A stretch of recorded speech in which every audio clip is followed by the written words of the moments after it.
নমস্কার সবাইকে। এখন দেখছেন আপনারা সায়নিস ডায়েরি।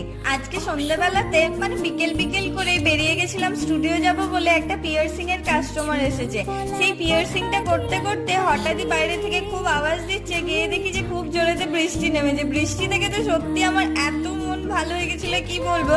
বৃষ্টিটা একটুখানি উপভোগ করে একটা ম্যাম চলে এসেছিল ট্যাটু বানানোর জন্য। সেই ট্যাটুটা হতে হতে আমি হঠাৎই ভাবলাম এত জোরে যখন বৃষ্টি পড়ছে তখন একটুখানি কি আইসক্রিম খাওয়া যেতে পারে। আমার একটা বান্ধবী চলে এসেছিল তার মাঝখানে, তো তার সাথে চলে গেছিলাম একটু আইসক্রিম খেতে। আর চুপাচুপ নিয়ে দোকানে এসে এই ফ্রেমগুলো লাগাতে শুরু করে দিয়েছিলাম। রাতে বেলায় কাজ বাজ ছেড়ে চলে গেছিলাম একটু আইসক্রিম খেতে, কেন কি খুব জোরে বৃষ্টি পড়ছিল। সেই জন্য বৃষ্টি উপভোগ করতে করতে বাড়ি চলে গেছিলাম একটুখানি ডগিগুলোর জন্য বিস্কিট নিয়ে আর মায়ের জন্য একটু আইসক্রিম নিয়ে। বৃষ্টি পড়ছিল তাই একটুখানি পেঁয়াজি খাবো ভেবেছিলাম। আজকের দিনটা এইভাবেই শেষ করলাম। যদি ভালো লেগে থাকে তাহলে লাইক, শেয়ার এন্ড সাবস্ক্রাইব করে দেবেন।